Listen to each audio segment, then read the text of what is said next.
നിങ്ങൾക്കെല്ലാ പേർക്കും കലീക ജ്യോതിഷൻ്റെ advanced happy ഓണാശംസകൾ. സന്തോഷം നിറഞ്ഞ ഓണാശംസകൾ അഡ്വാൻസായിട്ട് നേർന്നുകൊള്ളുന്നു. കാരണം ചിങ്ങഫലം എല്ലാ പേരും ആഗ്രഹിക്കുന്ന മലയാളിയുടെ പുതുവർഷമായ ചിങ്ങമാസത്തിലെ ചിങ്ങഫലം ഒരു വർഷം നമ്മളെ എങ്ങനെ നിയന്ത്രിക്കും, വാർഷിക ഫലമാണ് ഞാൻ നിങ്ങളുടെ മുന്നിൽ പറയാൻ പോകുന്നത്. ഇപ്പം ചിങ്ങത്തിന് വലിയൊരു പ്രത്യേകതയുണ്ട്. സൂര്യൻ്റെ രാശിയാണ്. ചിങ്ങരാശിക്ക് അധിപൻ സൂര്യനാണ്. കർക്കിടക രാശിക്ക് അധിപൻ ചന്ദ്രനാണ്. അപ്പോൾ സൂര്യൻ്റെ മാറ്റം വളരെ മാറ്റങ്ങൾ കൊണ്ടുവരും. ഇപ്പോൾ നമ്മുടെ നാട്ടിൽ വെള്ളപ്പൊക്കമായാലും പ്രളയമായാലും ഒക്കെ ചന്ദ്രദശാകാലത്താണ് അത് വരുന്നത്. സൂര്യൻ്റെ രാശി സൂര്യരാശിയിലേക്ക് വരുമ്പോൾ അതിന് മാറ്റം വരും.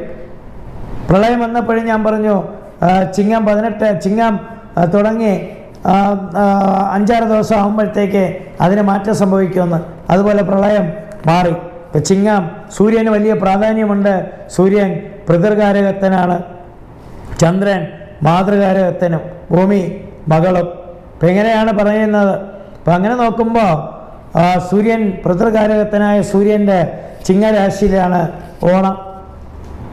സ്വാഭാവികമായിട്ട് 27 നക്ഷത്രങ്ങളെക്കുറിച്ച് നമ്മൾ പറയുകയാണ്. അതിൽ കലീക ജ്യോതിഷ ശാസ്ത്രത്തിലെ ദശാനാഥന്മാരെ പ്രയോഗിച്ചുകൊണ്ടാണ്. ദശാനാഥന്മാരിലുള്ള നക്ഷത്രങ്ങളാണ്. ഇപ്പം കേതു ദശാനാഥനായിട്ട് വരുന്ന 3 നക്ഷത്രങ്ങൾ ചിങ്ങഫലം എങ്ങനെയായിരിക്കും എന്നാണ് നമ്മൾ പറയുന്നത്.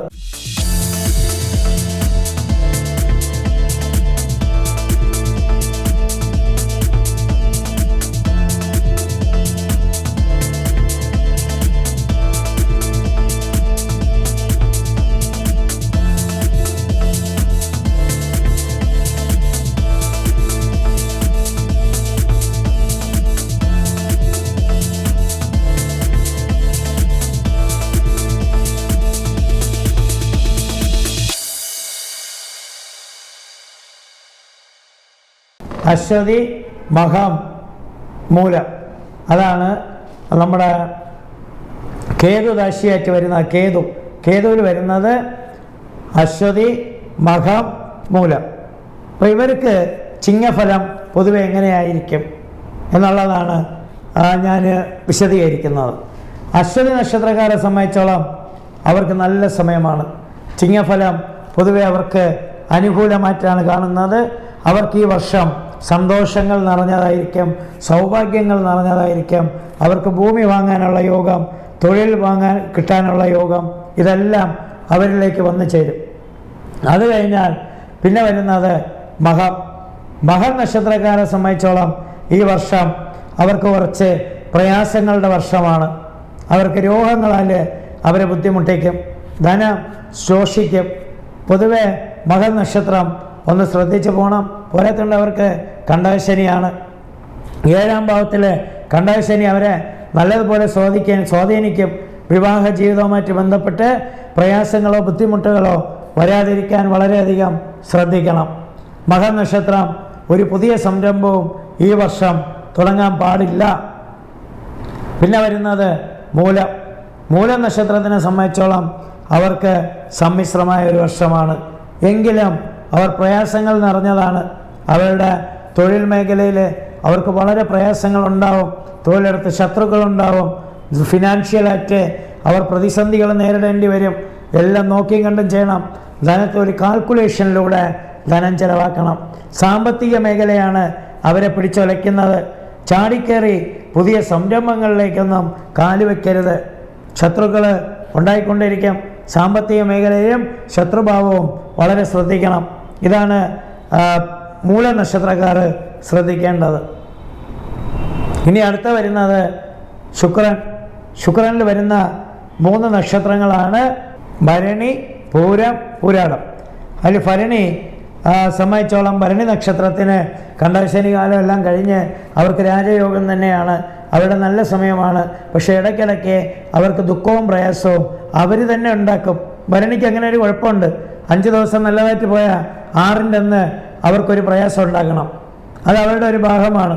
ചിലപ്പോൾ അവരുടെ ജെന്യൂനായിട്ടുള്ള സമയം കൊണ്ടായിരിക്കാം, അല്ലെങ്കിൽ അവരുടെ പ്രതികരിക്കുന്ന സ്വഭാവം കൊണ്ടായിരിക്കാം. അതൊക്കെ നമ്മൾ മനസ്സിലാക്കണം. ഭരണിക്ക് അങ്ങനെ ഒരു കുഴപ്പമുണ്ട്. അവർ നല്ലതായിട്ട് പോയിക്കൊണ്ടിരിക്കുമ്പോൾ അവർ തന്നെ മണ്ണ് വാരിയിടും. അവരെ സംബന്ധിച്ചോളം അവർക്ക് നല്ല സമയമാണ്, അവർക്ക് ഏത് മേഖലയിൽ ശോഭിക്കാം. പക്ഷെ അവർ ചില സമയം സുഖലോലിപരായിട്ട് മാറും, മറ്റുള്ളവർക്ക് കാതു കൊടുക്കും, മറ്റുള്ളവർക്ക് അനുസരിച്ച് തരം താഴും. അതാണ് ഇവരെ പുകഴ്ത്തിക്കൊണ്ട് മറ്റുള്ളവർ ഇവരെ പ്രയാസം ഉണ്ടാക്കും. അത് വളരെയധികം ശ്രദ്ധിക്കണം.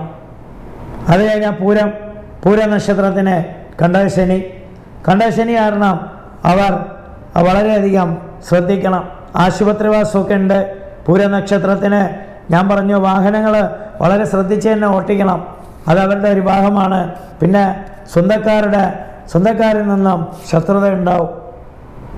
സമ്പത്ത് ആർക്കെങ്കിലും കൊടുത്താൽ അത് തിരിച്ചു കിട്ടില്ല. ആരെയെന്നെങ്കിലും വാങ്ങാൻ നിന്നാലും തിരിച്ചു കൊടുക്കാൻ പറ്റില്ല. ഒരുപാട് പ്രതിസന്ധികൾ, സാമ്പത്തിക മേഖലയിൽ തടസ്സങ്ങളൊക്കെ വരും. വിവാഹം കഴിക്കുന്നവർ വളരെ ശ്രദ്ധിക്കണം. വിവാഹം കഴിക്കുമ്പോൾ വളരെ ശ്രദ്ധിച്ച് തന്നെ വിവാഹം കഴിക്കണം. ഒരു വർഷം വിവാഹം എൻഗേജ്മെൻ്റൊക്കെ നടത്തി വയ്ക്കാം. വിവാഹത്തിലേക്ക് പോകുന്നതിനേക്കാളും വളരെ ശ്രദ്ധിച്ച് മുന്നോട്ട് പോകണം. പിന്നെ പൂരാടത്തിനെ സംബന്ധിച്ചോളം പൂരാടത്തിന് ഭൂമി വാങ്ങുവാനുള്ള യോഗം, ചിങ്ങം ഈ ഒരു വർഷം ഭൂമി വാങ്ങാനുള്ള യോഗമുണ്ട്. പുതിയ സംരംഭങ്ങൾ സ്റ്റാർട്ട് ചെയ്യാം. ഇതൊക്കെ അവർക്ക് നല്ലതാണ്. സന്താനങ്ങളെ കൊണ്ട് ഗുണം, മേന്മ, ഐശ്വര്യം ഇതെല്ലാം നേടാൻ പറ്റും. ഇതൊക്കെയാണ് അവർക്ക് പ്രധാനമായി പറയുന്നത്. അടുത്തത് സൂര്യൻ്റെ ഇതെന്ന് പറയുന്നത് കാർത്തിക, ഉത്രാടം. ഈ 3 നക്ഷത്രങ്ങൾ സൂര്യദശയിലാണ് വരുന്നത്. കാർത്തിക നക്ഷത്രത്തിന് പൊതുവെ കാര്യങ്ങളിൽ തടസ്സം വരും. ഏത് കാര്യത്തിന് ഇറങ്ങിയാലും അത് തടസ്സം വന്നതിന് ശേഷം മാത്രമേ കൂടുതൽ ശരിയാവൂ. കേസ് വഴക്കുകളിലൊക്കെ ചെന്ന് ചാടാനുള്ള ചാൻസ് കൂടുതലാണ്. അത് വളരെ ശ്രദ്ധിക്കണം. എന്തെങ്കിലും ഒരു കാര്യത്തിൽ ആരെങ്കിലുമായിട്ട് പ്രശ്നത്തിനൊന്നും പോകരുത്. കാർത്തിക നക്ഷത്രക്കാർ പിന്നെ ഇവർക്ക് ബുദ്ധിസാമർഥ്യവും കഴിവുണ്ട്. സ്വാഭാവികമായിട്ട് ഇവർക്ക് ധനം ചോർന്നു പോകാനുള്ള ചാൻസ് ഉണ്ട്. അത് വളരെ ശ്രദ്ധിക്കണം. കാതലായ കാര്യങ്ങളാണ് ഞാൻ പറയുന്നത്. ഈ മേഖലകൾ വളരെ ശ്രദ്ധിച്ചാൽ മതി. ബാക്കിയുള്ളതൊന്നും വലിയ കുഴപ്പമില്ല. ഉത്തര നക്ഷത്രത്തിന് ഈ ചിങ്ങമാസത്തിൽ കൂടുതലായിട്ട് നമ്മൾ കെയർ ചെയ്യേണ്ടത്, അത് ചിങ്ങം വരുമ്പോൾ ഉത്തരത്തിൻ്റെ രാശിയാണ്, സൂര്യൻ്റെ രാശിയാണ്. കാർത്തിക, ഉത്രാടം സൂര്യദശയിലാണ് ജനിക്കുന്നത്. അപ്പോൾ സൂര്യൻ്റെ ഇതിലാണ് വരുന്നത്. ഉത്തര നക്ഷത്രത്തിനെ സംബന്ധിച്ചോളം സഹായം ചെയ്ത് പേരുദോഷം വരുത്തരുത്. അവർ മറ്റുള്ളവർക്ക് ഉപകാരം ചെയ്ത് ഉപദ്രവം മാറ്റി വരരുത്. കയ്യിലിരിക്കുന്ന കാശ് മറ്റുള്ളവർക്ക് കൊടുക്കുമ്പോൾ വളരെ ശ്രദ്ധിക്കണം. പൊതുവെ ഇവർക്ക് നല്ല സമയമായിട്ടാണ് വരുന്നത്. ഉത്തരത്തിൽ കാലൊഴിച്ച് ബാക്കി ഉത്തരത്തിൽ മുക്കാലിന് വലിയ കുഴപ്പമൊന്നും വരില്ല. ഉത്തരത്തിൽ കാലുള്ളവർ വളരെ ശ്രദ്ധിക്കണം. അവരുടെ വിവാഹ ജീവിതത്തിൽ കേസ് വഴക്കുകളിലൊക്കെ ചെന്ന് ചാടാനുള്ള ചാൻസ് കൂടുതലാണ്. അതൊക്കെ ഒന്ന് നോക്കിയും കണ്ട് മുന്നോട്ട് പോകണം. ഇനി അടുത്ത വരുന്നത് ഉത്രാടം നക്ഷത്രം പൊതുവെ ഒരു അഭിജിത്ത് നക്ഷത്രമാണ്. സൂര്യനും ചന്ദ്രനും കൂടെ ചേർന്നിട്ടുള്ള ഒരു അഭിജിത്ത് നക്ഷത്രമാണ് ഉത്രാട നക്ഷത്രത്തിന് വ്യവഹാരം, കോടതികളിലൊക്കെ കേസ് നടക്കാനും കേസിൽ ചെന്ന് പെടാനും ഒക്കെ ഉള്ള ചാൻസ് ഉണ്ട്. പൊതുവെ കുറച്ച് നല്ല സമയം കൂടെയാണ്. അവർക്ക് ഉയർന്നു വരുവാനുള്ള ചാൻസ് ഉണ്ട്. പുരോഗതി, കർമ്മ മേഖലയിൽ നല്ലതുപോലെ ശോഭിക്കാൻ സാധിക്കും. അത് അവരുടെ ഏറ്റവും വലിയ വിജയമാണ് ഈ വർഷം. അവർക്ക് സൗഭാഗ്യത്തോടുകൂടി മുന്നോട്ട് പോവാം. അടുത്തത് ചന്ദ്രദശയിലുള്ള രോഹിണി, അത്തം, തിരുവോണം 3 നക്ഷത്രങ്ങളാണ് വരുന്നത്. അതിൽ രോഹിണി മനുഷ്യഗണവും അത്തവും തിരുവോണവും ദേവഗണമാണ്. അതിൽ രോഹിണി നക്ഷത്രത്തിന് സമയം മോശമാണ്, കണ്ടകശനിയാണ്. അപ്രകാരം അവരുടെ സമയത്തിൽ കുറച്ച് പ്രയാസങ്ങളുണ്ട്. അവരെ മറ്റുള്ളവർ പറ്റിക്കും. ഈ രോഹിണി നക്ഷത്രക്കാർ വാ തുറന്ന് പറയണം, മനസ്സിൽ വെച്ചുകൊണ്ടിരിക്കരുത്. അത് മറ്റുള്ളവർ മൗനം സമ്മതമായി കണ്ടുകൊണ്ട് നിങ്ങൾക്ക് എതിരെ പ്രവർത്തിക്കും. നിങ്ങൾക്ക് ശത്രുക്കൾ വർദ്ധിക്കും. നിങ്ങളുടെ ധനചോർച്ച, തൊഴിൽ ഭാവത്തിൽ പ്രയാസം, ഇത് വളരെ ശ്രദ്ധിക്കണം. ഈ 3 കാരണങ്ങൾ നിങ്ങൾ ശ്രദ്ധിക്കണം. ഇതാണ് ചിങ്ങമാസത്തിൽ നിങ്ങൾ ശ്രദ്ധിക്കേണ്ടത്. ഞാൻ എപ്പോഴും ജ്യോതിഷം പറയുമ്പോൾ നല്ലതിനേക്കാളും കൂടുതൽ നിങ്ങൾ ഫേസ് ചെയ്യേണ്ട കാര്യങ്ങളാണ് പറയുന്നത്. അതാണ് നിങ്ങളുടെ പ്രിപ്പയർ ചെയ്യുന്നത്. അല്ല നിങ്ങളെ മോസ്തുതി പറഞ്ഞ് അതെല്ലാവർക്കും പറ്റും. അതിൻ്റെ ശരിയായ കാരണങ്ങൾ നമ്മൾ ഫേസ് ചെയ്യേണ്ടതാണ്, നമ്മൾ ഭയക്കേണ്ടത്. അപ്രതീക്ഷിതമായിട്ട് തിരിച്ചടി, അതിനൊക്കെ നമ്മൾ ഫേസ് ചെയ്യണം. അതാണ് നമ്മൾ ചെയ്യേണ്ടത്. അല്ലാതെ നിങ്ങളുടെ നന്മ പറഞ്ഞാൽ അത് നന്മയാണ്, അവിടെ നമുക്ക് ഫേസ് ചെയ്യേണ്ട. ജീവിതം ഫേസ് ചെയ്യേണ്ടത് പ്രതിസന്ധികളിലാണ്. ആ കാര്യങ്ങളാണ് കലിയുഗ ജ്യോതിഷശാസ്ത്രത്തിൽ പറഞ്ഞു തരുന്ന മുൻകൂട്ടി വരാൻ പോകുന്ന കാര്യങ്ങൾ. അത് രോഹിണി, അത് കഴിഞ്ഞ് അത്തം. അത്തത്തിന് കുറച്ച് പ്രയാസങ്ങളാണ്, സാമ്പത്തിക ബുദ്ധിമുട്ടുകളും പ്രയാസങ്ങളും ഈ വർഷം അവർ കൂടുതലായി നേരിടേണ്ടതായിട്ട് വരും. അതവർ ശ്രദ്ധിക്കണം. പല ആൾക്കാരും പല ഐഡിയകൾ കേട്ട് എടുത്തു ചാടരുത്. ജോലിയെല്ലാം നഷ്ടപ്പെട്ട് പോകാനുള്ള ചാൻസ് ഉണ്ട്. ജോലി തിരക്കുന്നവർ ഒരിടത്ത് ജോലിക്ക് ചേർന്നതിന് ശേഷം പഴയ ജോലി ഉപേക്ഷിക്കണം. ആർക്കെങ്കിലും ധനം കൊടുത്താൽ അത് തിരികെ കിട്ടത്തില്ല. അടുത്ത തിരുവോണം. തിരുവോണ നക്ഷത്രക്കാർ ആരോഗ്യസ്ഥിതി മെച്ചപ്പെടുത്തണം. ധനത്തിനൊന്നും അവർക്ക് വലിയ കുഴപ്പം കാണില്ല. ആരോഗ്യസ്ഥിതി മെച്ചപ്പെടുത്തണം. മനപ്രയാസം വരാം. നമ്മൾ ആവശ്യമില്ലാത്ത സ്ഥലത്ത് ചെന്ന് നമ്മൾ കുരിശ് ചുമക്കാതിരിക്കണം.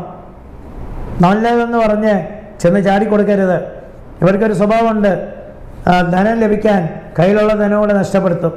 ഇവർ അന്തർമുഖന്മാരാണ്. വളരെ ശ്രദ്ധിക്കണം. ഇവരുടെ അസുഖങ്ങൾ ഇവർ ചികിത്സിക്കണം, ചികിത്സിച്ച് ഭേദമാക്കണം. അത് മറച്ചു വയ്ക്കരുത്. അത് കഴിഞ്ഞാൽ ഇനി വരുന്നത് അടുത്ത രാശി എന്ന് പറയുന്നത് കുജനാണ്. കുജരാശിയിൽ വരുന്നത് അവിട്ടം, മകീരം, ചിത്തിര. മകീരം, ചിത്തിര, അവിട്ടം. മകീര നക്ഷത്രത്തിനെ സംബന്ധിച്ചോളം വലിയ കുഴപ്പങ്ങളൊന്നുമില്ല. ഇവരെപ്പോഴും ഹാപ്പി ആയിട്ടിരിക്കണം. ഇവർക്ക് ശത്രുക്കൾ കൂടുതലാണ്. ഇവർ തൊഴിൽ മേഖലയിൽ നല്ലതുപോലെ പുരോഗമിക്കും. തൊഴിൽ മാറുന്നവർക്ക് തൊഴിൽ മാറാം. ഈ വർഷം ഇവർക്ക് നല്ല അനുകൂലമായിട്ടാണ് കാണുന്നത്. അത് കഴിഞ്ഞാൽ മകീരം കഴിഞ്ഞാൽ ചിത്തിര. ചിത്തിരയെ സംബന്ധിച്ചോളം ചിത്തിരയ്ക്ക് നല്ല സമയമാണ്. അഭിനയ മേഖലകൾ, കലാമേഖലകളിലൊക്കെ നല്ലതുപോലെ ശോഭിക്കാൻ പറ്റും. വായനാശീലമെല്ലാം ഇവർ വളർത്തിയെടുക്കണം, അറിവ് നേടണം. ഇവർക്ക് ഭാഗ്യം കൊണ്ടുവരും. ഭാഗ്യം ഇവരിലേക്ക് എത്തിച്ചേരും. ഇവർ ഭാഗ്യപരീക്ഷണത്തിനൊക്കെ തയ്യാറാവുന്നത് നല്ലതാണ്. ചില മത്സരങ്ങളിലൊക്കെ പങ്കെടുക്കുന്നത് നല്ലതായിരിക്കും. ബിസിനസ്സിനകത്ത് പുരോഗമനം ഉണ്ടാവും. അവിട്ടം. അവിട്ട നക്ഷത്രം പൊതുവെ കാര്യങ്ങൾ ശ്രദ്ധയോടുകൂടി ചെയ്യണം. ഇവർ വെളിമ ധീരശൂര പരാക്രമി, ഉള്ളിൽ ഭീരുക്കളാണ്. അപ്പോൾ അങ്ങനെ ഒരു രീതിയുണ്ട്. അപ്പോൾ ഈ അവിട്ട നക്ഷത്രം അമിതമായിട്ട് ചിന്തിച്ചു കൂട്ടും. അമിതമായിട്ടുള്ള കാര്യങ്ങളെക്കുറിച്ച് അവർക്ക് എങ്ങനെ നമ്മുടെ ചിന്തകളിലേക്ക് വരും. ഇവർ എല്ലാ സംരംഭവും തുടങ്ങി വയ്ക്കും. ആദ്യം കുറച്ച് ദിവസം ഫാസ്റ്റായിട്ട് ചെയ്യും, പിന്നെ സ്ലോ ആവും. അപ്പോൾ ഇവരെ സംബന്ധിച്ചോളം ചിങ്ങമാസം ഇവർക്ക് നല്ല മാസമാണ്. ഹാപ്പി ആയിട്ടിരിക്കാം. ഇവർക്ക് സൗഭാഗ്യങ്ങൾ വന്നു ചേരും. ഇവരെ തേടി വരും. ഇവർ പക്ഷേ അലസത ഉപേക്ഷിച്ച് മുന്നോട്ട് പോകണം. അത് കഴിഞ്ഞാൽ പിന്നെ വരുന്നത് രാഹുർ. രാഹുറിൽ വരുന്നത് തിരുവാതിര, ചോതി, ചതയം. അതിൽ തിരുവാതിരക്കാർക്ക് നല്ല സമയമാണ്. തിരുവാതിര നക്ഷത്രക്കാർ വിദേശ രാജ്യത്ത് പോകുന്നവർക്ക് എളുപ്പം കാര്യങ്ങൾ നടക്കും.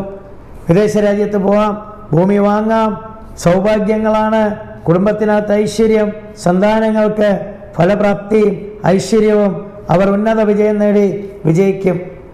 മക്കളെ കൊണ്ട് സന്തോഷം അനുഭവിക്കാം. അടുത്തത് ചോതി. ചോതിയെ സംബന്ധിച്ചോളം കർമ്മ പുരോഗതി. നല്ല രീതിയിൽ അവരവരുടെ മേഖലയിൽ ഹാർഡ് വർക്കിലൂടെ ഉയർന്നു വരാം. ചോതിക്ക് രാജയോഗമാണ്, നല്ല സമയമാണ്. പക്ഷേ ഇങ്ങനെ രാജയോഗം ഇതൊക്കെ പറയുമ്പോൾ ഒരു കാര്യം കൂടെ ശ്രദ്ധിക്കണം. അവരുടെ ദശാകാലങ്ങളും കൂടെ നോക്കണം. അവർ ശനിയിലാണ് നിൽക്കണമെങ്കിൽ പ്രതിസന്ധി വരും. രാഹുറിലാണ് നിൽക്കണമെങ്കിൽ പ്രതിസന്ധി വരും. ഈ ശനി രാഹുറും ഒക്കെ കഴിഞ്ഞെങ്കിൽ 45 വയസ്സിന് ശേഷമുള്ളവരാണെങ്കിൽ അവർക്ക് കംപ്ലീറ്റ്ലി രാജയോഗമാണ്, സൗഭാഗ്യമാണ്, ഐശ്വര്യമാണ്. എല്ലാം അവരെ തേടി വരും. അതാണ് അവരുടെ ഏറ്റവും വലിയ വിജയം. പിന്നെ ചതയം. ചതയ നക്ഷത്രത്തിനെ സംബന്ധിച്ചോളം കുറച്ച് ദേഷ്യ സ്വഭാവം കൂടും. ദേഷ്യം വർദ്ധിക്കും. തൊട്ടതിനും പിടിച്ചതിനുമൊക്കെ ദേഷ്യ സ്വഭാവത്തിലേക്ക് വരും. മറ്റേ ആ അനീതി കാണുമ്പോൾ അവരെതിർക്കും. എന്നിട്ട് അവരതിനു വേണ്ടി കുരിശ് ചുമക്കേണ്ടതായിട്ട് വരും. സാമ്പത്തിക സ്ഥിതി നല്ലതുപോലെ മെച്ചപ്പെടും, ധനം മെച്ചപ്പെടും, ധനാവസ്ഥ നല്ലതുപോലെ മെച്ചപ്പെടും. പക്ഷേ ശത്രുത ഉണ്ടാവും, ശത്രുഭാവത്തിലേക്ക് ചെന്നപ്പെടും. പല സ്ഥലങ്ങളിലും അനീതിക്കെതിരെ ശബ്ദമുയർത്തി ശത്രുത ഉണ്ടാവും. അപ്പോൾ അത് വളരെ ശ്രദ്ധിക്കണം. ഒരു കാര്യങ്ങളിലും എടുത്തു ചാടി ഓരോ പ്രയാസങ്ങൾ വരുത്തരുത്. അത് വളരെയധികം ശ്രദ്ധിച്ച് മുന്നോട്ട് പോകണം. അത് നല്ല സമയം തന്നെയാണ്, സാമ്പത്തിക സ്ഥിതിക്ക് കുഴപ്പമൊന്നുമില്ല. പക്ഷെ ശത്രുഭാവം കൂടും. അതാണ് ചതയ നക്ഷത്രത്തിന്. പിന്നെ അടുത്ത വരുന്നത് ചതയം കഴിഞ്ഞാൽ പിന്നെ പുണർദം, പൂരിരുട്ടാതി, വിശാഖം. പുണർദം, വിശാഖം, പൂരിരുട്ടാതി, ഇത് 3 പേരും ഗുരുവിൽ ജനിക്കുന്നവർ. അതിൽ പുണർദത്തിന് പെട്ടെന്ന് കാശുകാരാവാൻ വേണ്ടി പണം നഷ്ടപ്പെടുത്തരുത്, കടം വാങ്ങരുത്, കടം വാങ്ങി ദൂർത്തടിക്കരുത്. ബുദ്ധിയും സാമർഥ്യവും കഴിവുമൊക്കെ വേണ്ട രീതിയിലുണ്ട്. പക്ഷേ പെട്ടെന്ന് മറ്റുള്ളവരുടെ മുമ്പ് ഉയർന്നു നിൽക്കുവാൻ പെട്ടെന്ന് ഇഷ്ടമുള്ളൊരു നക്ഷത്രമാണ്. പെട്ടെന്ന് പൈസക്കാരനാവണം. അതിനുവേണ്ടി കടങ്ങൾ വാങ്ങി ബിസിനസ് ചെയ്യുക, അപ്പുറത്തും ഇപ്പുറത്തുള്ളവർ ചെയ്യുന്നത് പോലെ ഞാനും ചെയ്ത് രക്ഷപ്പെടാം, അങ്ങനെയല്ല. നിങ്ങളുടെ ബുദ്ധി നിങ്ങൾ തന്നെ പ്രവർത്തിച്ച് നല്ല നിലയിലെത്താം. സ്റ്റെപ്പ് ബൈ സ്റ്റെപ്പായിട്ടേ നിങ്ങൾ രക്ഷപ്പെടുകയുള്ളൂ. ഒറ്റ സ്റ്റെപ്പിൽ നിങ്ങൾക്ക് ധനം ലഭിക്കില്ല. ചിങ്ങമാസം പൊതുവെ നിങ്ങൾക്ക് അനുകൂലമായിട്ടാണ് കാണുന്നത്. അത് കഴിഞ്ഞാൽ വിശാഖത്തിന് കുറച്ച് നല്ല സമയമാണ്. ചിങ്ങമാസം അവരെ സംബന്ധിച്ചോളം നല്ല മാസമാണ്. ചിങ്ങമാസത്തിൽ അവർക്ക് ജീവിതത്തിൽ അഭിവൃദ്ധി ഉണ്ടാവും. വീട് പുതുക്കി പണിയുന്നവർക്ക് വളരെ നല്ലതാണ്. കർഷകർക്ക് വളരെ നല്ല സമയമാണ്. ഗവൺമെൻറ് ജോലിക്കാർക്ക് വളരെ നല്ല സമയമാണ്. അധ്യാപകർക്ക് കുറച്ച് പ്രയാസമുള്ളൊരു സമയമാണ്. കലാകാരന്മാർക്ക് വളരെ സന്തോഷം വരുന്ന സമയമാണ്. അത് കഴിഞ്ഞാൽ പിന്നെ പൂരിരുട്ടാതിക്ക് സമയം മോശമാണ്. പൂരിരുട്ടാതിക്കാർക്ക് ആശുപത്രിവാസം വരും. അവർ തൊട്ടേനും പിടിച്ചതിനും ഒക്കെ പരാജയത്തിലേക്ക് ചിലപ്പം പോവാം. എങ്കിലും അവർ വിജയം നേടിയെടുക്കാൻ ശ്രമിക്കണം. അവർക്കതിനുള്ള സാമർഥ്യവും കഴിവുമുണ്ട്. അപ്രകാരം തന്നെ അവർ പുതിയ തൊഴിലിലൊക്കെ പ്രവേശിക്കാം, പുതിയ സംരംഭങ്ങളിലൊക്കെ ചെയ്യാം. പക്ഷെ കൂട്ടുകൂടിക്കൊണ്ട് ഒന്നും ചെയ്യരുത്. ഒറ്റയ്ക്ക് ചെയ്യണം. ഒറ്റയ്ക്ക് ചെയ്താൽ വിശ്വം കീഴടക്കാം. കൂട്ടാരെങ്കിലും കൂട്ടിയാൽ അവരിവരെ കീഴ്പ്പെടുത്തും. ഇത്രയും കാര്യങ്ങൾ വളരെയധികം ശ്രദ്ധിക്കണം. അത് കഴിഞ്ഞാൽ പൂയം, അനിഴം, ഉത്രട്ടാതി, ശനിയിലുള്ള നക്ഷത്രങ്ങൾ. പൂയം നക്ഷത്രത്തിനെ സംബന്ധിച്ചോളം നല്ല സമയം. അവരെ തേടി വരും സൗഭാഗ്യങ്ങൾ, അവരെ തേടി വരും ഐശ്വര്യങ്ങൾ. പക്ഷെ അവർ മാറി നിൽക്കരുത്, തിരിഞ്ഞു നിൽക്കരുത്. അവർക്കൊരു സ്വഭാവമുണ്ട്. നല്ലത് വരുമ്പോൾ അവർ തിരിഞ്ഞു നിൽക്കും, മോശം വരുമ്പോൾ കൈ കൊടുക്കും. അവരുടെ കണ്ടകശനിക്ക് ശേഷം അവർക്ക് നല്ല സമയമാണ്. അവർ വളരെ നല്ല രീതിയിൽ ഉയർന്നു വരാം. ഇനി അങ്ങോട്ട് സമയം വളരെ നല്ലതാണ്. ശുക്രദശയിലൊക്കെ നിൽക്കുന്നവർക്ക് വലിയ സൗഭാഗ്യങ്ങൾ, വീട്, വാഹനം, സൗഭാഗ്യം, ഐശ്വര്യം എല്ലാം നേടാൻ പറ്റും. അനിഴം കുറച്ച് പ്രയാസമുള്ള സമയമാണ്. അനിഴത്തിൻ്റെ ഓരോ കണക്കുകൂട്ടലുകൾ തെറ്റും. സാമ്പത്തിക സ്ഥിതിയിൽ പാളിച്ച ഉണ്ടാവും, വരുമാനം കുറയും. കാരണം അവർക്ക് കണ്ടശനിയാണ്. സൂക്ഷിക്കണം, നല്ല ആലോചിച്ചിട്ട് ചെലവഴിക്കണം. കയ്യിൽ സ്വരൂപിച്ച് വെച്ചിരിക്കുന്ന ധനം എന്തെങ്കിലുമൊക്കെ വാങ്ങിച്ച് നഷ്ടപ്പെടുത്തരുത്. അത് ഉരുക്കൂട്ടി വെക്കണം. സാമ്പത്തിക സ്ഥിതിയിൽ പ്രതിസന്ധി നേരിടേണ്ടതായിട്ട് വരും. മനസ്സമാധാനം കുറയും. കുടുംബത്തിൽ ഒറ്റപ്പെടുത്തി ആക്രമിക്കാം. ഇതൊക്കെ അനിഴ നക്ഷത്രക്കാർ ശ്രദ്ധിക്കണം. ഉത്രട്ടാതിയെ സംബന്ധിച്ചോളം അവർക്ക് സമയം പ്രയാസമാണ്. 7 ശനി കാലമാണ്. ഇത് ആശുപത്രിവാസം, ശാരീരിക അസ്വസ്ഥത, ബുദ്ധിമുട്ടുകളെല്ലാം ഉണ്ടാവാം. അവരുടെ മനോനിലയിൽ പ്രയാസങ്ങളുണ്ടാവും, ടെൻഷൻ ഉണ്ടാവാം. അവർ വളരെ ശ്രദ്ധിക്കണം. അവരാദിയാണ് അവരെ വേദിയാക്കുന്നത്. അവരുടെ മനസ്സ് ഹാപ്പി ആയിരിക്കണം. അത് പ്രത്യേകം ശ്രദ്ധിക്കണം. ഉത്രട്ടാതിയെ സംബന്ധിച്ചോളം അവർക്ക് ഭവനം ലഭിക്കുവാൻ, പുതിയ ഭവനത്തിലേക്ക് പ്രവേശിക്കുവാനൊക്കെ അവർക്ക് യോഗമുണ്ട്. അവർ സൗഭാഗ്യവതികളായിട്ടും ഒക്കെ ജീവിക്കും. സ്ത്രീകൾ സൗഭാഗ്യവതികളായിട്ട് ജീവിക്കും. പക്ഷെ അവരുടെ ചില സമയത്തുള്ള എടുത്തുചാട്ടവും പ്രവർത്തനങ്ങളും അവരെ പുറകോട്ടടിക്കും. അതാണ് അവരുടെ ഏറ്റവും വലിയൊരു കുഴപ്പം. അവരുടെ മൈൻഡ് നിന്നനിപ്പിൽ ചേഞ്ചാവും. അതവർ ശ്രദ്ധിക്കണം.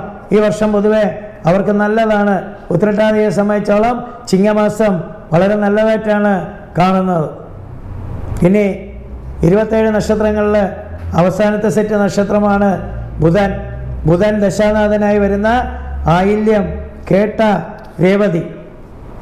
ഇവരുടെ ആയില്യ നക്ഷത്രക്കാർക്ക് രാജയോഗമാണ്. ആയില്യ നക്ഷത്രക്കാർക്ക് വളരെ സൗഭാഗ്യം വരും. പക്ഷെ അവരുടെ ദേഷ്യം കുറയ്ക്കണം. അവരുടെ ഇടയിൽ വല്ലവരുമൊക്കെ വന്ന് ഇങ്ങനെ കാത് കൊടുക്കരുത്. അവരിവരുടെ ജീവിതത്തിൽ അസൂയാലുക്കളായിരിക്കും. അവർ പൊതുവെ സ്ത്രീകൾ വളരെ ശ്രദ്ധിക്കണം. മറ്റുള്ളവർ ഇവരുടെ കുടുംബം നശിപ്പിക്കാൻ ശ്രമിക്കും. അപ്പോൾ അവർ ബുദ്ധിപൂർവ്വം അത് മനസ്സിലാക്കണം. ഇവരെ സംബന്ധിച്ചോളം ആര് പറഞ്ഞാലും ഇവരെ പുകഴ്ത്തുകയാണെങ്കിൽ അവർ പറയുന്നത് അതുപോലെ കേൾക്കും. ഇവരെ വിമർശിക്കുന്നവരെ ഇവർക്കിഷ്ടമില്ല. നല്ലത് പറഞ്ഞു കൊടുത്താലും ഇവർക്കിഷ്ടമില്ല. ഇവരെ വിമർശിക്കാൻ പാടില്ല. ഇവരാണ് എല്ലാം എന്ന് ചിന്തിക്കുന്നതാണ്. ഇവർക്ക് ദേഷ്യം വന്നാൽ അവർക്ക് അവരുടെ ജീവിതം നശിക്കും. ഇവർ സ്വയം നാശങ്ങൾ വിതയ്ക്കാതിരിക്കാൻ ശ്രദ്ധിക്കണം. പൊതുവെ ഇവരുടെ സമയം ചിങ്ങം വളരെ നല്ലതായിട്ടാണ് കാണുന്നത്. ഒരു വലിയ നിലയിലും വലിയ സൗഭാഗ്യത്തോടെയും എത്തിച്ചേരും. അതിവർക്ക് ചിങ്ങമാസം വളരെ നല്ലതാണ്. ഇവർ ആക്റ്റീവായിട്ട് ഉണർന്ന് പ്രവർത്തിക്കണം. സ്ത്രീകളുമായിട്ട് ഇടപെടുമ്പോൾ വളരെ സൂക്ഷിക്കണം. സ്ത്രീകൾ ഇവർക്ക് നാശം വിതയ്ക്കും. സ്ത്രീകളുടെ വാക്ക് കേട്ട് ഇവർ പ്രവർത്തിക്കരുത്. ഇവർക്ക് പ്രയാസം വരും. അടുത്തത് കേട്ടയെ സംബന്ധിച്ചോളം വളരെ മോശമായിട്ടുള്ളൊരു സമയമാണ്. കണ്ടക ശനിയാണ്. തൊഴിൽ സ്ഥിരത കിട്ടില്ല. തൊഴിൽ നഷ്ടപ്പെടും. സാമ്പത്തിക സ്ഥിതിയിൽ വലിയ ഞെരുക്കം. ഇത് മുൻകൂട്ടി കണ്ടുകൊണ്ട് നിങ്ങൾ പ്രവർത്തിക്കണം. അതിനാണ് ഇത് പറഞ്ഞു തരുന്നത്. ഇങ്ങനെയൊക്കെ സംഭവിക്കാനുണ്ട് എന്ന് കലിയുഗ ജ്യോതിഷം പറഞ്ഞു. അതിനനുസരിച്ച് ഞാൻ മുന്നോട്ട് പോകും സ്കെച്ച് വരച്ച്. ചിലർ ഇവരെ ചതിക്കും. കേട്ടക്കാരെ പറ്റിച്ചുകൊണ്ട് പോവും. അങ്ങനെയൊക്കെ ഉണ്ട്. ധനം 5 ദിവസത്തേക്ക് കടം ചോദിച്ച് 5 വർഷമായാലും തിരിച്ചു കിട്ടില്ല നിങ്ങൾ കൊടുത്താൽ. പിന്നെ നിങ്ങൾ പൊതുവെ നുണ കേൾക്കും, നുണ പറയും. ഇത് നിങ്ങളുടെ ഒരു സ്വഭാവമാണ്. ഇത് നിങ്ങൾ തിരുത്തണം. ഇല്ലെങ്കിൽ മറ്റുള്ളവർ ഇത് മുതലെടുക്കും. കേട്ടയ്ക്ക് ധനവും സമ്പത്തും പദവിയൊക്കെ ആവശ്യമാണ്. അപ്പോൾ അതിനുവേണ്ടി പ്രയത്നിക്കുക. ഇപ്പോൾ എവിടെയാണ് ജോലിക്ക് നിൽക്കുന്നത് അവിടെ ഉറച്ചു നിൽക്കുക. പ്രതിസന്ധി ജോലി കളഞ്ഞാൽ വളരെ ഒരു 6 മാസത്തേക്ക് ജോലി കിട്ടില്ല. അത് വളരെ ശ്രദ്ധിക്കണം. ഞാൻ പറഞ്ഞു തരികയാണ്. അത് കഴിഞ്ഞാൽ രേവതിയെ സംബന്ധിച്ചോളം രേവതി നക്ഷത്രക്കാർ ധനശോഷണം ഉണ്ടാവും. ഇവരെപ്പോഴും ഹാപ്പി ആയിട്ടിരിക്കണം. ഇവർക്ക് ലീഡർഷിപ്പൊക്കെ ഉണ്ട്. ഇവരുടെ കുടുംബത്തിന് വേണ്ടി കാശ് ചിലവാക്കേണ്ടതായിട്ട് വരും. ധനം ചോർന്നു പോവും. വളരെ ശ്രദ്ധിക്കണം. ഇവരുടെ കൂട്ടാളികൾ ഇവരെ പറ്റിക്കും. പാർട്ട്ണർഷിപ്പിൽ പറ്റിപ്പുണ്ടാവും. പക്ഷെ അത് അറിയുപോലുമില്ല. പിന്നീട് അവരത് അറിയുള്ളൂ. അപ്പോൾ കൂട്ടുകച്ചവടം വളരെ നല്ലതല്ല. ഇവർ ഒറ്റയ്ക്ക് കച്ചവടം ചെയ്ത് രക്ഷപ്പെടണം. എപ്പോഴാണ് ഇവർ ഒറ്റയ്ക്ക് ചെയ്യുന്നത് ആ സമയത്ത് ഇവർ രക്ഷപ്പെടും. ഈ ചിങ്ങമാസം ഇവർക്ക് സമ്മിശ്രമായിട്ടുള്ളൊരു മാസമാണ്. അപ്പോൾ ഇത്രയാകുമ്പോൾ 27 നക്ഷത്രമായി. ഇനി എനിക്കിതിനെക്കുറിച്ചൊരു കൺക്ലൂഷൻ തരാനുള്ളത് ഇത് മുൻകൂട്ടി നടക്കാൻ പോകുന്ന പ്രയാസമുള്ള കാര്യങ്ങളാണ്. ചില ആൾക്കാർ വിചാരിക്കും ഇത് പ്രയാസമുള്ള കാര്യങ്ങൾ മാത്രമേ സാറ് പറയുള്ളൂ എന്ന്. നോ, അതാണ് നമുക്ക് ഫേസ് ചെയ്യേണ്ടി വരുന്നത്. സന്തോഷം നമുക്ക് വിഷയമില്ല. അത് നമുക്ക് സന്തോഷം തരുന്നതാണ്. പക്ഷെ നമുക്ക് വരുന്ന പ്രയാസങ്ങളാണ് നമുക്ക് നേരിടേണ്ടത്. ഒരു വീട് നിങ്ങൾ വാങ്ങിക്കും എന്ന് പറയുന്നതിനേക്കാളും ഒരു വീട് ജപ്തിയാക്കി വരുന്നെങ്കിൽ അതിനനുസരിച്ച് നിങ്ങൾക്ക് തയ്യാറാവണം. അവിടെ ഡാമേജസ് ആണ്. വീട് വാങ്ങുന്നത് നല്ലതാണ്, അത് നമുക്ക് അസറ്റാണ്. അപ്പോൾ കലിയുഗ ജ്യോതിഷ ശാസ്ത്രത്തിൽ കാര്യങ്ങൾ മുൻകൂട്ടി പറഞ്ഞു കൊടുക്കും. അവരുടെ പ്രയാസങ്ങളാണ് പറഞ്ഞു കൊടുക്കുന്നത്.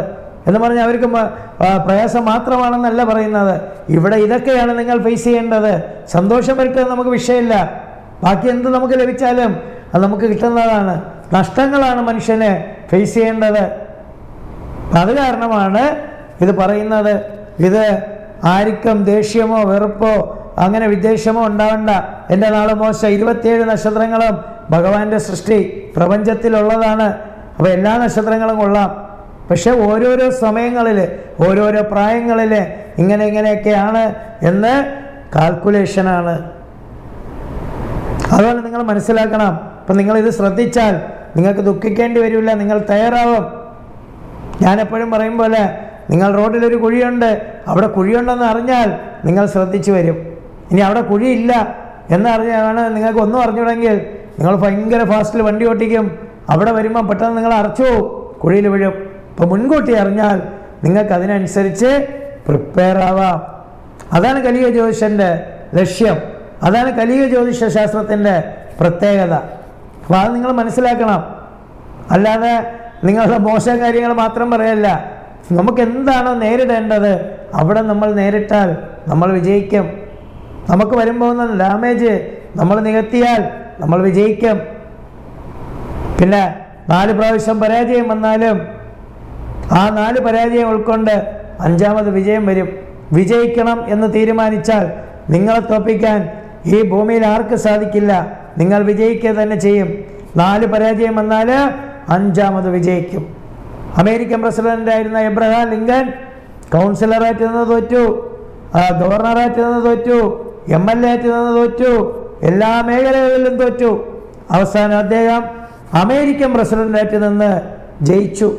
അന്ന് എബ്രഹാം ലിങ്കൻ പറഞ്ഞു, ഞാൻ ആ സ്ഥാനങ്ങളൊന്നും അല്ല എനിക്ക് വേണ്ടി ഭഗവാൻ വെച്ചിരുന്നത്, അമേരിക്കയുടെ പരമോന്നത പദവിയായ അമേരിക്കൻ പ്രസിഡന്റ് സ്ഥാനം. അപ്പോൾ പിന്നെ ഞാൻ ബാക്കിയുള്ള സ്ഥലത്തൊക്കെ പോകുമ്പോൾ തോറ്റുപോകും. അത് നിങ്ങൾ മനസ്സിലാക്കണം. ഇത് ഞാൻ നിങ്ങൾക്ക് ഗുണപാഠമായിട്ട് പറഞ്ഞാണ്. ഒരിക്കലും നിരാശപ്പെടരുത്. നിങ്ങൾ തോറ്റുപോയാൽ നിങ്ങളുടെ ജീവിതം തോറ്റുപോകും. നിങ്ങളതിൽ നിന്ന് ഉയർത്തെഴുന്നേൽക്കണം.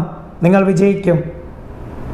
നിങ്ങൾക്കെല്ലാ പേർക്കും എൻ്റെ അഡ്വാൻസ്ഡ് ഹാപ്പി ഓണാശംസകൾ.